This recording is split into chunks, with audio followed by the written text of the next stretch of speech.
Well, it's been a while since the last time I've traveled, but last week I was fortunate enough to go to Tasmania, an island that people in and outside Australia probably don't even know its existence because it's so small, it's not getting a lot of attention. But on the other side, there were many things that were absolutely fantastic. For example, we got a wild animal encounter on the island called Bruny Island, just an hour drive from the city of Hobart, and it was a beautiful island. And this little animal, I had no idea how to call it.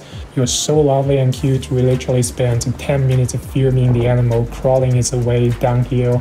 It was so fun. We also visited a fantastic Italian restaurant. This is not your normal Italian restaurant that you can get anywhere. It's a restaurant that gets 5 stars from every single one who actually left a review on Google.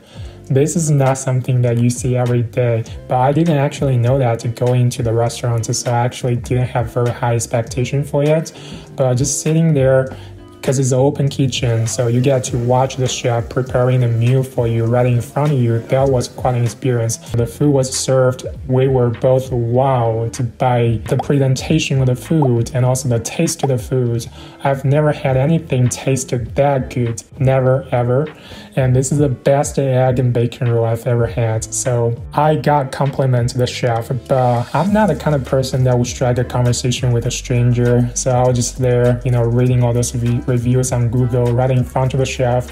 Hopefully he didn't know what I was doing, but eventually I decided to give him a little bit compliment. I said, hey, you know what, Peter, got his name from the Google review. I was like, Peter, you know what? I have a very Chinese stomach, and I've never said I enjoyed any Western food before, but this egg and bacon roll was great, was fantastic. This is the best Italian food I've ever had. I'm usually very introverted. I don't usually take the initiative to strike a conversation, like I said.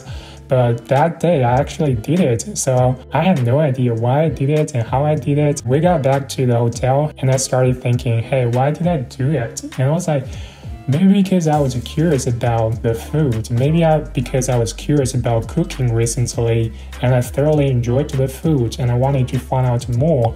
I wanted to know how he actually did it, even though I probably would never be able to do it myself, but I wanted to know more, so I complimented him. And I was like, hey, probably, yeah, curiosity is a key. I used to be a very curious person. Now I'm probably a little bit less curious, or maybe I'm not curious at all, but I used to be super curious. After graduating from university, I took a gap year to travel around to Southeast Asia, and then I went to New Zealand and Australia. I did this working holiday thing, eventually decided to stay in Australia to pursue my TESOL master degree. I did all of those things out of curiosity, not to say that only because of curiosity I did them, but curiosity definitely played a big role there. I was curious about what I would be able to see in Southeast Asia. I was curious about learning English in Australia and New Zealand. I was curious about what I might be able to learn in this TESOL course. I did that because I wanted to know more. I did that because I wanted to find out what I can learn from it. Nobody was pushing me. I voluntarily did it, and that was amazing. What if I could do this more in my life? What if I could voluntarily explore and go out and just do things without people pushing me, without procrastinating?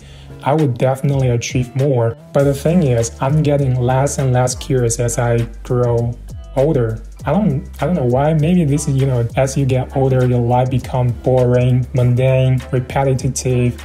Every day is just like completing all those daily tasks, and the next day you just repeat the same routine and you continue on this cycle.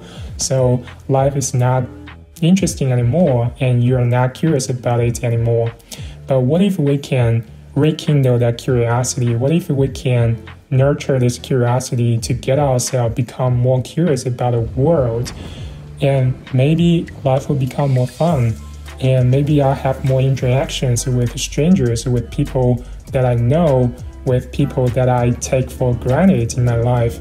And maybe a lot of things will become actually easier. Maybe I am right, but I'm not sure. I've heard a lot of people saying they want to get out of their comfort zone, they want to overcome their fears. And actually, a lot of people's self-worth comes from overcoming their fears. It's like you overcome your fear, you get this confirmation message that you can do it, so you are worth it. It's almost like I have to overcome this difficulty. If I fail overcoming it, I'm not worth it. I think this is a really negative mentality. It's like sabotaging yourself. Sure, we have a lot of fears in our life and we absolutely need to overcome them. But if what we were thinking is about overcoming the fear, there will just be more fears that we have to overcome. And we can't really overcome every single fear in our life because there are just so many. Just take learning English, for example. Say there is a foreigner right in front of you and you were like, I've never had any conversation with a foreigner and I'm really afraid of speaking to a foreigner and I have to overcome this fear. So you strike a conversation with him and you did end up having a conversation with him. That's great. Probably right after that, you will get a sense of achievement and sense of happiness or whatever, but it won't last too long because next time you will still fear probably the same thing. Even if you fully conquered this fear, there will be another fear waiting for you to conquer. But what if we take another approach?